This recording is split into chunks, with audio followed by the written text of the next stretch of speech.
everyone, and welcome back to the Sweet Tea series. Before we get started today, I have a little fun announcement to make, and it is a little announcement. I am pregnant, 13 weeks right now, and I will have a baby in November. So I'm very excited, and we will see me growing both hopefully as a person, but also physically throughout the next few weeks.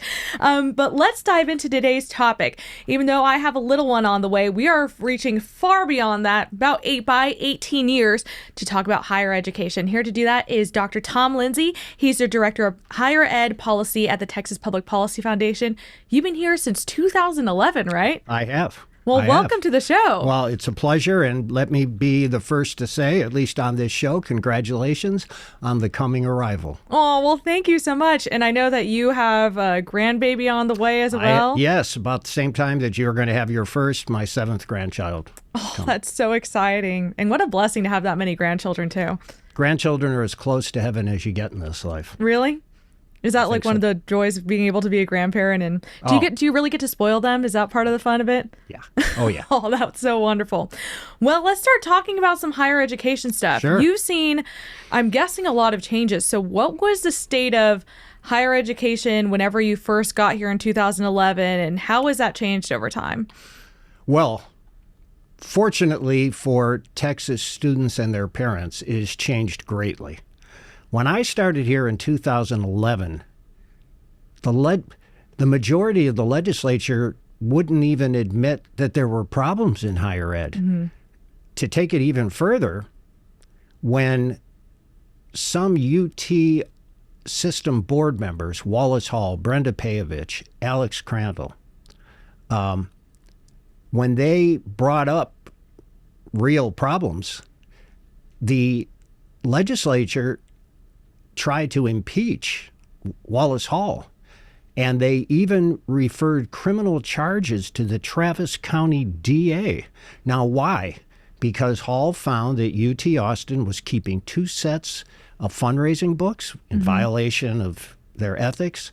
They were giving interest-free loans to preferred faculty. Wow. So like that kind of corruption. And worse of all, I mean, UT Austin has called it's a T14 law school. What is It's one of the top 14. Oh, yes. Mm-hmm. Very hard to get in.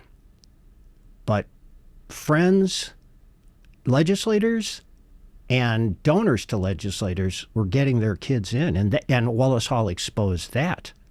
So then the former chairman of House Ways and Means tried to have him censured in the House. And then it was revealed that this former chairman of House Ways and Means, that his own son got in with deficient standards, and then he resigned. Wow. So we've come from a point where if you even talked about higher ed reform, they were threatening to subpoena you. Mm-hmm. So what changed? What changed is that parents became aware of the problem, and they became energized. So in 2019, we passed Campus Free Speech Bill to stop the heckler's veto, right? To eliminate viewpoint discrimination in higher ed. Then in 21, in K-12, we banned critical race theory and action civics. And let me say to the folks listening, action civics presents itself as a way to teach civics through engagement. What it really is teaching kids how to protest in favor of left-wing causes. Mm. And in fact, Robert Pondicio, who used to be a champion of it, who has come over to our side of the reformers, he wrote an excellent article I recommend anyone interested in this, called Kids as Political Props. So Texas banned that in 2000. And we were the first state to pass a bill banning both critical race theory and action civics in the same bill in K-12. Then in 23, we banned DEI in college universities. And by that banning DEI, what I meant was they banned training, they banned staff, they banned offices. Huge bill, a huge bill. In response to which, as some of your listeners will know, some universities just changed the name. Right, or they moved them around, changed the them around. title, still essentially doing the same things. Exactly. Universities are, I've worked in universities since 1981 as a professor. Universities are small c conservative in the extreme. They don't want to change because they've got it pretty good, right? And so they don't see the problem, right? They hear from parents that there's a problem, but we're fine. The money keeps rolling in, so... The money keeps right. rolling in. So nothing was going to happen until parents became energized. And they did, because in 21, I mean, I saw this with my own daughter. She had my granddaughter in what was said to be the best Austin ISD school. She was in second grade at the time. But then they gave every kid an iPad, sent them home during the lockdown, and my daughter, like a lot of parents, got to see what passes for education on the iPad and went nuts. That's why we banned CRT. It wasn't because of anything I did testifying. It's because parents, they saw what was on the iPads, and then they went to school board meetings where they got accused of being domestic terrorists. So they started calling I them. remember, especially in the Round Rock ISD, where parents were being kicked out and pulled out of meetings for just reading books that were assigned or available in the library. Right. Yes. And they went nuts, called their senators, their representatives in Texas, and the bill got passed. Yeah. So my message to the listeners out there is you, the people, have the ultimate power. And you can change things. You're going to have to drag them screaming and kicking into it, but you can, and we've seen it. So then in 25, the legislature, angry over the funny business with changing names on the DEI offices, they passed Senate Bill 37. That's the most important Texas higher ed reform bill that's been passed, I think, in the state's history. And what it does is, the most important thing it does is it doesn't just give them the right. They always had the right. It gives the boards the duty every 5 years to review the curriculum, the whole curriculum in their system, from the standpoint of, does this help workforce competitiveness? Does this improve civic knowledge? Is this a low ROI major that's really not something kids should pursue, in which case they'll eliminate it? SB 37 is it's a wonderful bill, but it's an empty vessel, meaning it's going to be as good as the board review of the curriculum. So that is our next challenge. The progress we've made is, at first, we were just trying to convince the legislature there was a problem 15 years ago. Now they know there is, and God bless them, they're doing what they can. Now everything is about enforcing the good laws that have been passed. Well, before we get into talking about the school boards for higher ed, I was wondering if what really made the difference for higher education, was it social media becoming more available so people had an outlet to be able to discuss or see what was happening? Because like you said, for younger classrooms, it was COVID and being able to have a window into the classroom. For higher education, is it students now posting videos online and parents saying, oh, is this what my kid's off learning? Or what is it that changed some of that? Well, I think it was a number of factors. One, parents were seeing that their kids were spending tens and perhaps hundreds of thousands of dollars to get a college education, and it wasn't really yielding workforce results. Right. That was the first thing, because, I'm old enough to remember back in the 60s. I remember my dad, you got to go to college. Everybody, go to college. And that was true as long as only a few people were going to college. But once you make something common, its value goes down. Right. And moreover, this notion that began in the 60s that everyone with a high school degree should go to college, all that led to was a diminution of standards, the propagation of a number of just ridiculous majors, things that should not be majors in college. College is supposed to be, it's higher education. It's supposed to be higher. Parents started to see that. So they saw that they weren't getting ROI. They, let me just give you a shocking statistic here on how civically illiterate our college students are. First, the good news. The U.S. citizenship test, which every immigrant to this country has to take to pass. It used to be it was 10 questions, you had to get 6 right. Now it's 20 questions, you have to get 12 right. The good news is 90% of immigrants in this country pass the test the first time. The bad news is only 23% of native-born Texans under the age of 45 can get even 60%. Wow.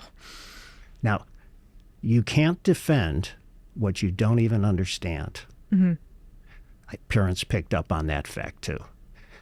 The parents working hard, saving, living the American dream, sending their kid to college, only to have the kid come back and the kid tell them, well, you know, America's an unjust country. I hate it.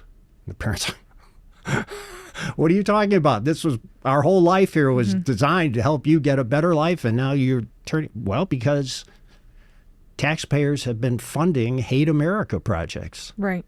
Also, hear me out. This is just so a thought just occurred to me. It feels like for college education now, like you were saying, it's not reaping the same benefits as it used to because it's there's too many people with college degrees now for it to be worth what it used to be worth. But at the same time, universities are saying, well, instead of that being our problem, we're going to say the world's the problem. So you come in to get an education and we leave you have us having been paid, but you leaving thinking the system's a problem, not the college that's broken. That's exactly right. That's wow. Yes. Yes. So it's almost like they're incentivized to do that to maintain their current structure. Yes. And that's also, and grade inflation, which we can talk about when you want to. Right. Well, let's get into it because yeah. Just to give a little bit of an anecdote, you were talking about how more and more people have bachelor's degrees now. So what I've noticed as a result is more and more people trying to get masters, partly because they can't get a job. So it becomes the default of, well, I need something to do with my time. Let me spend more money, get a master's degree. And now that what I think has happened for the past decade.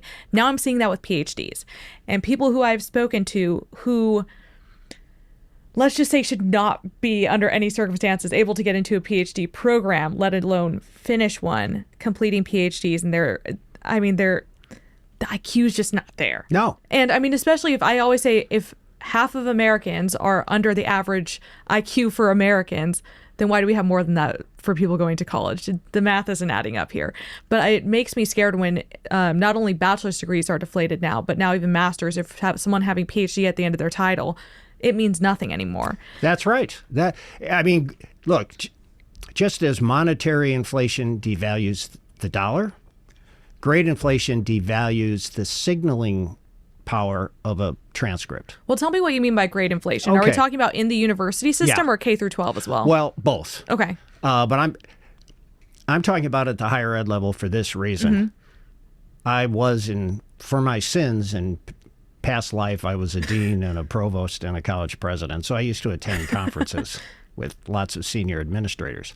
And invariably they would say, well, you have to understand the poor condition in which high school graduates come to the college. Don't blame us. And I would always raise my hand and say, and who taught the K-12 teachers?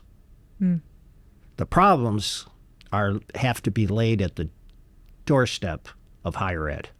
In our increasingly secular society, the opinions of the American professoriate have become the ruling opinions of society, right? That's scary because the utopianism and intolerance that is taught under programs like DEI and critical race theory cannot help but to produce the end of constitutional democracy in our country. Those are the stakes. American democracy depends on education. Right. There's a statement attributed to Abraham Lincoln that says, the philosophy taught in the classroom in this generation will be the philosophy practiced in the legislature in the next generation. So, you asked about grade inflation. In the early 1960s, we know from studies, 15% of all college grades nationwide were A's. Today, an A is the most common grade given in college, both in Texas and across the country. Between 45 and 50% of all college grades are A's. Between 75 and 80% of all college grades are A's or B's. C's, D's, and F's have gone away. Now, think about this. What the universities are telling the taxpayers and parents and legislators. A's and B's mean above average. Right. Right? C means average. So they're telling us 80% of their students are above average. That is both a mathematical impossibility and a moral impossibility, right? It's a lie. It's dishonest grading. Now, why do they do that?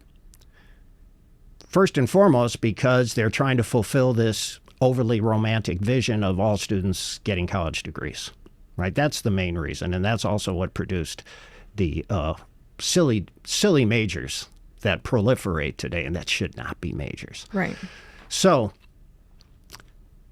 Texas, to its credit, has been on to this issue for some time. In 2013, first-term state rep Scott Turner, who is currently Secretary of HHS in the present administration, he, as a freshman, got a bill passed called the Honest Transcript Bill.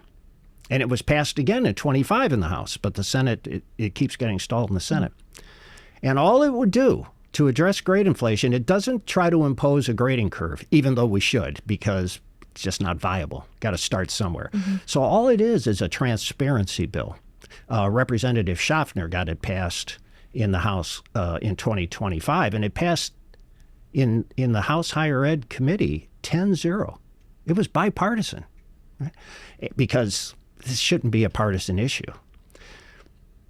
And all it would do is, on your official transcript, say you take political science 100, and you got an A, which nowadays, yeah, you probably did, because that's just about everybody does. Next to your grade, in parenthesis, is the average grade the professor gave the whole class. That's it. So if you got an A and the grade point and the average grade in the class was a B, that tells a prospective employer something. If you got a B and the average grade was A minus, which is closer to reality, that also tells a prospective employer. So it doesn't tell the universities or professors to do anything differently. It doesn't violate academic freedom. All it says is these are taxpayer-funded institutions, and we, the taxpayers, would like some transparency on your standards. Right? I always think that's a good start with legislation, the transparency Exactly. angle, Right. So employers have been complaining for a couple of decades that transcripts mean nothing. Everybody's all A's and B's. So it undermines workforce competitiveness. But at a deeper level, it's a moral problem. And this is the moral problem. And we've got to address it. Every world's major religion, every world's major philosophy agrees on at least one fundamental truth, and that is that life is difficult. And to deal with life's natural and inevitable difficulties, we cultivate the virtues of mind and character. That's what education's supposed to be. Grade inflation teaches our students exactly the opposite. It teaches them that life is easy. They've been getting participation trophies since they were in kindergarten. So when they graduate and get out in the real world and get punched in the face by reality, they're like, how can this happen? I've been top tier since I was 5 years old. And of course, it can't be them. It can't be the bad education they got. So that makes them much more likely to blame the system, right? And that produces demoralized college graduates, right, who think they've been sold a bill of goods. And to some extent, they have been sold a bill of goods. So the moral issue is they've been lied to, They've both been about lied their to. abilities and what the world is going to look like. Yeah, they're dealing, I mean, transcript A's today have the value of monopoly money. I mean, yeah, I think so. You're right about that. And I mean, just thinking about the, I guess, lack of difficulty whenever I attended UT. And part of that is I did go to the film school. So some of the classes were not going to be as difficult as more heavy STEM majors. Sure. But I'd like to push back on this just a little bit and Go play ahead. devil's advocate here. So let's say for a math class, for example, because I can understand in an English class, or if there's essays, you're comparing which essay is the best to which one is the worst. And so a C would be, like you said, the average, and you're placing students along that. But let's say in math, over time, has there been anyone who's looked at the test and said, we've been asking the same questions all of these years. We just have more students getting the answers right now than before. Is that something we've looked at, or We have. What's happening then? Yeah, I mean, the first thing you look at is, okay, grades went from being 15% to being the most common grade. Right. So is that because students are smarter? Right. right? So then you look at alternative measurements, NAEP, the National Assessment of Educational Progress. No, we haven't gone up. National IQ hasn't gone up. Moreover, in the early 60s, students self-reported studying out of class 24 hours a week. Today, they self-report studying out of class 14 hours a week. There was a landmark national study done in 2011 called Academically Adrift, in which two professors surveyed a cohort of 2,500 students from public and private universities across the country. And they measured them in their first year and their fourth year with what's called the Collegiate Learning Assessment, which is regarded as sort of the gold standard of measuring academic value added as a result of your being in college. What they found was that 36% of students, after investing 4 years in college, showed no statistically significant increases in any collegiate skills. Wow. Quantitative reasoning, clear writing, powers of analysis. It's as if they hadn't been there. That is frightening. So grade inflation covers that up. So the reason I say it's foundational, for example, we are pushing now here in Texas for more stringent civic education standards, because you can't defend what you don't understand. Right. And you're saying that at the university level or K through 12? Well, at both. Okay. But here we're trying now at the university level. And how are you going to know that any of your reforms have actually improved teaching and learning if you're trading in monopoly money dollars? You can't measure. Right. So you got to fix the foundation first. You got to have honest standards. So I'm hoping that the Texas Senate will follow the House this coming session. I know that the bill is coming back. At least that's what I've heard, because that would be a huge step forward. I think the reason for the stalling in the Senate is this. Princeton University, to its credit, in the 90s, everybody in the universities, I've been in the university since the 80s. We all know about grade inflation because we're the ones who created it. So Princeton, God bless them, imposed a grading curve. But then it found after a few years that its graduates were not competing as effectively against other Ivy League graduates who still had inflated grades without any grading curve or anything. So they dropped it. It's called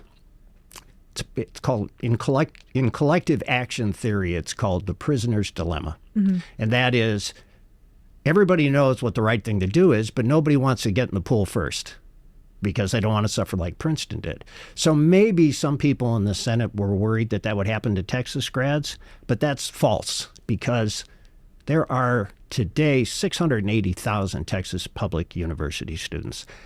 That's much too big a boat to suffer the prisoner's dilemma. Plus, we have the lion's share of Fortune 500 companies here. So what would come quickly to be known as the Texas transcript would become the national model. And that's amazing how that shows how much we've invested in education in Texas. So I hope we actually do something with that investment and make it worth our while. I think it'll happen because, as I said here, the story of my 15 years here has been one of increasing progress in our reform efforts. Well, let's go back to, we were talking about the importance of civics education and reforming that in higher education. And you were talking about, was it SB 80? Oh, 37. SB 37. So let's touch on that a little bit again. And you were saying that requires school boards for these universities to look over all of the curriculum. Is that just the curriculum for the civics department or across the entire school? No, the whole curriculum. Okay. So, you're talking, as we speak, this year there are 100,000 courses on the books at all Texas public universities. So that's a big job. Right. Now, under the bill, each board is to review all the courses for their school or their system. The ultimate effect of the bill is going to depend on the goodness of that review. Right. It's all up to them.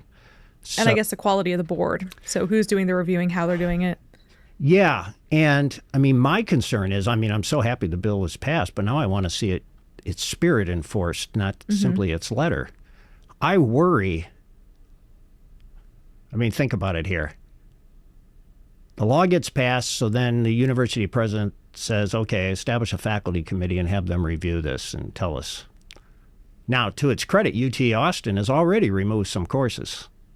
I saw a protest about it, too, because of the, I think it was some of the either gender studies or whatever they called it, because I think it was something that had an extra DEI name on top of it that's been removed. That's right. And that's great that it did it. But currently, the concern of some people is, well, if you leave it up to each board and each school, how are you going to have an apples and apples comparison statewide? Right. So that has led others to argue that the only way we can be sure that this bill has been enforced is to have an independent, statewide, apples to apples comparison of all the universities. Now, I don't know. The legislature is having a special hearing in July on SB 37, so we'll know more at that point. And on whether or not the state's considering tackling it themselves, you're saying? Yeah, I don't know. I mean, I think the way it looks now is that each university board's going to do it on its own, but I worry about that because it's not apples to apples.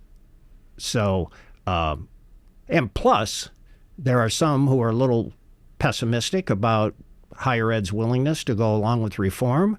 Right. And they say having a faculty committee review the courses that the faculty committee itself put together is like asking the fox to guard the henhouse. Right. Or a student to tell you what grade they deserve in their class. Exactly. Although I should say something because this shocked me. Yeah, please. I mean, when I was 18 and heard about grade inflation, when I was in college and I was 18 and heard about grade inflation, I was like, where can I get me some? Right? It's not till you're older that you realize you actually got ripped off. Last summer, at a meeting of a number of schools' student government presidents, 6 university student government presidents representing 200,000 undergraduate students, they wrote a letter to President Trump asking him to sign an executive order, and then the executive order they sent him was the Texas Honest Transcript Bill. Wow. Yeah. A&M was one of the schools. A&M, Vanderbilt, Arkansas, Kentucky, Auburn, and Baylor. Think of the irony. The students are coming together telling the professors, stop grading us so easily. You're not helping us. I never thought students would be the ones to complain. That's how bad, that's how absolutely silly, how much of a joke grading has become.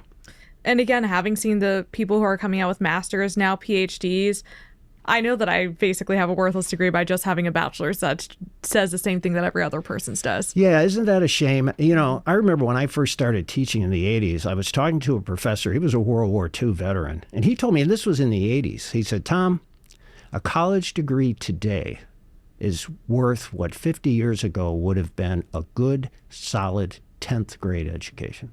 10th grade? So not even graduating high school? Wow. And I hadn't started teaching yet, so I thought maybe this is a little bit of old man get off my lawn. No, he was right. He was right. And it's worse now than it was then. Wait, so he was telling you that in the 80s? Yes.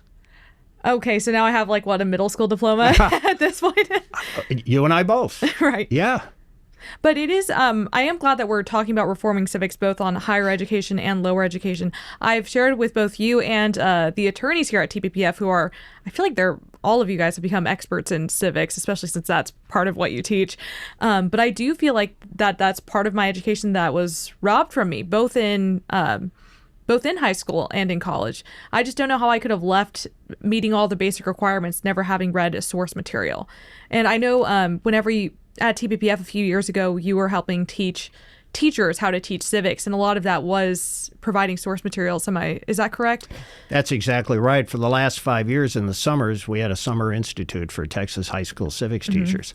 Wonderful groups that I had in each summer. And what we did was we went over the foundational documents of our country, the Declaration, the Constitution, passages from Alexis de Tocqueville's Democracy in America, the Lincoln-Douglas debates, Martin Luther King's letter from Birmingham jail. That's real civic education. That's what's been lacking, and that's what we're trying to restore. Yeah, and I'm glad that that's happening. I'm excited to see where that takes us. But you've been a professor since the 80s. Have you seen a difference in the quality of students who come into your classroom, and how should professors tackle that if the students aren't prepared? Through no fault of their own. I Right. do not blame the students. It's ironic because ours is an age in which everyone is seeking out how to proclaim victim status for themselves. But in the deepest sense, the students really are victims because they're not getting the education that they deserve. So, through no fault of their own, every 10 years you notice a declining ability of college students to deal with sophisticated concepts. And that's frightening. And what do you mean by deal with sophisticated concepts? In conversation or in reading materials? What does that look like? All of the above. Because of the influence of education schools on the K-12 teacher, the pernicious influence of education schools, they don't challenge students anymore. They teach down to the lowest level. Now, Charles Murray wrote a great book called Real Education. Very short book, but very elegant. And it consists of what he calls 4 undeniable, simple truths about education. He says, but these are truths that you can't say in polite company. Well, I like upsetting people, so let's share them all. Oh, here we go. First one, he says, is ability varies. Right.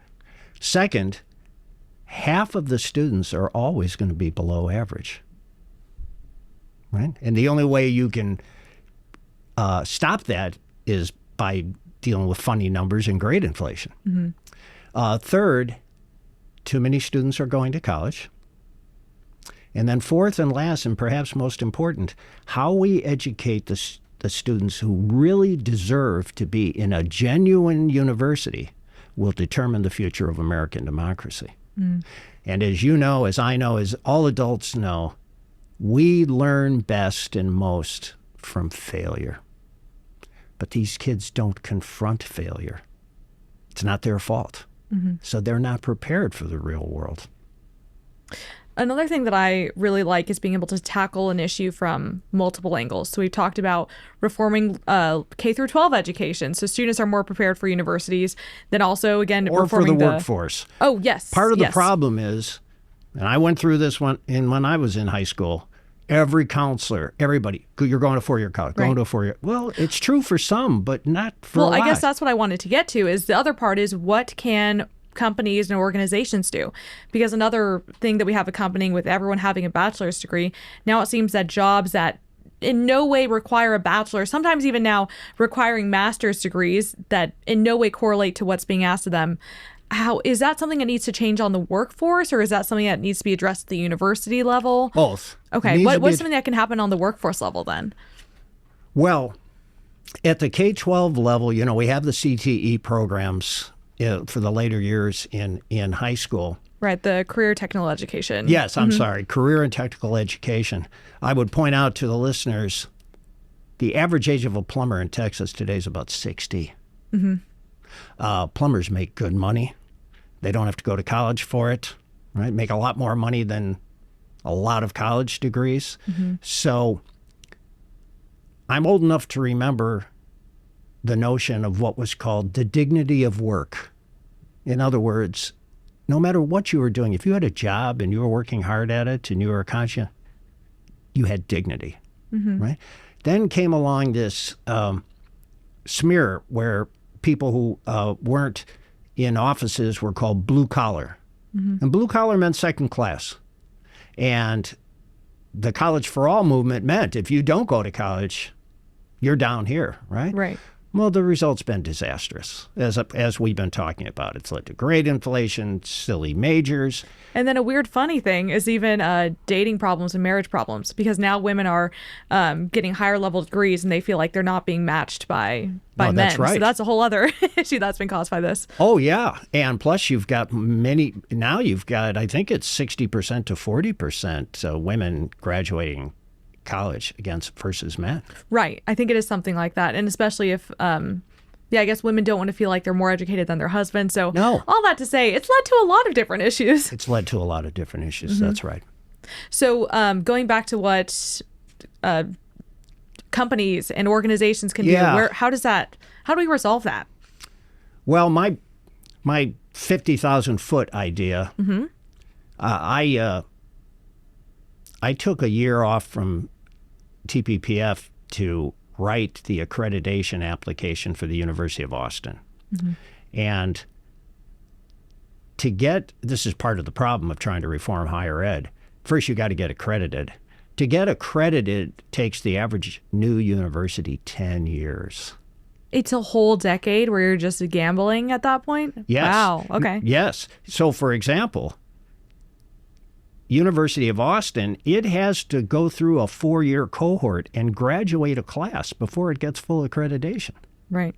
That makes it incredibly hard for a startup university, and that's the purpose. The accreditation bodies have been accused of being gatekeepers for the higher ed cartel. They don't want competition. Are the accreditations, is that government or one of the non-governmental? It's quasi-governmental. Okay. Yeah. Now, similar to like the, what is it, the bar or other, is it similar to those like the kinds American of Bar institutions? Association? Right. Yeah. Okay. There are 7 accreditors across the country. It used to be until then Secretary of Education Betsy DeVos in 2019, through rulemaking, opened up. Now you can go to any accreditor. It used to be you were limited by your zip code. So Texas, Florida, Arkansas, everybody, you were under the Southern Association of Colleges and Schools, called SACS. You had no choice. Now you can go wherever you want. Her hope was that in this heavily government monitored and subsidized and regulated industry, this would be one way of introducing competition. Most universities in Texas haven't taken advantage of that yet. In part, I think, because I went through it, it's really grueling. I mean, the accreditation document I put together, and this was just to the Texas Higher Education Coordinating Board to get the initial Texas accreditation. Then you've got to go to the national. That's why it takes 10 years. It was 1,800-page application. Wow. I'm hoping that you writing all the research for TPPF gave you a little bit of I guess, like stamina to be able to write that many pages. But yeah, wow. Well, it's all jargon. And, right. I mean, some of it has a legitimate purpose, but a lot of it just bureaucratic nonsense. So opening up opportunities for new education providers is crucial because, as we know, companies and schools improve with competition.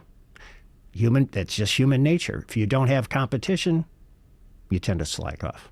And this might be a little bit of a harder question, but you were talking about how in America we got to the point where we considered some jobs blue collar. That meant lesser than second class.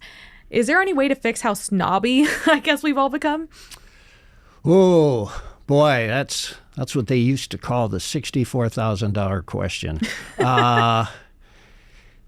Well, look. Here, I can do no better than to offer Lincoln's counsel. Lincoln said that a country in a time of extreme crisis, such as he was facing in the 1850s, and as we are facing now, we can only restore ourselves by returning to first principles. And when he said first principles, he meant it. He meant the 4 self-evident truths in the second paragraph of the Declaration of Independence, without which you cannot understand why the Constitution goes on to say what it says. Right. The Declaration's the spirit, the Constitution's the flesh. It constitutes. Right? We have to go back and understand the difference when the Declaration says all human beings are created equal. What it means is we are entitled to equal opportunity, meritocracy. right?